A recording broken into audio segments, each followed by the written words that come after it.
Once someone asked a question to Buddha.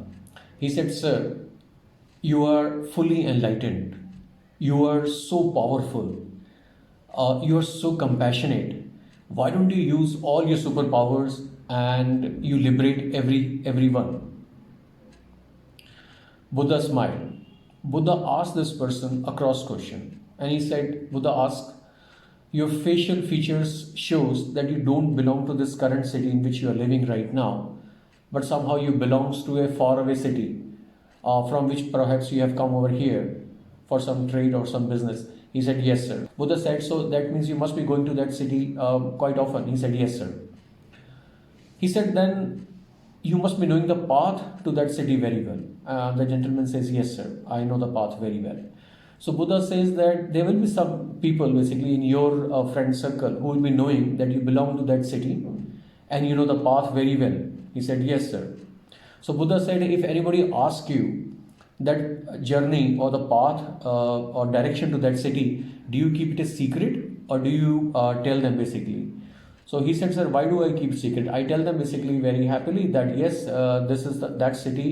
If you have to go to that city, you have to go this way. That way. Some landmark will come. Then again you go this way, that way. Some another city will come. Then you go this way, that way, and finally you'll end up in that final city if you have to go over there." And then Buddha said, "So that means anybody and everybody you have explained the path, he must have reached to that city."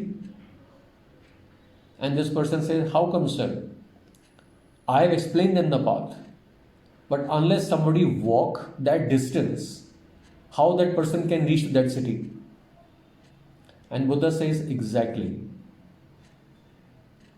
A lot of people comes to me knowingly fully well, that I'm a fully liberated person and I know the path to the liberation very well. And I don't keep it a secret. I teach them basically with my full love and compassion.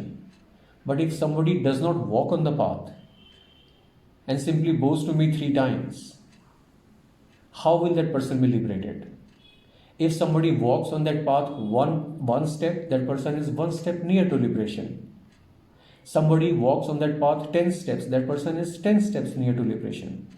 Somebody walks on that path the whole journey, that person is fully liberated. So basic lesson to learn from this Buddha story is that for every person has to work on their own for their own liberation. The path basically is to get rid of the mental impurities. See, nobody's basically binding us or chaining our legs basically with some chains. Our impurities are holding us back. So as much impurities we eradicate, that much liberated we are. So if anybody feels that any spiritual guru, if we go to any spiritual guru and they will give their blessing and we will be liberated, this is totally a false belief. Similarly, if anybody believes that if we get blessing of some spiritual guru and all our problems will be eradicated, again this is a false belief. Even Buddha, who is a fully liberated person, cannot liberate another person because only we can eradicate our own mental impurities. I will add some more stories in the description. I will add more Buddha stories in the description. Feel free to watch them. If you like the video, feel free to share it with your friends. Thank you very much for watching it.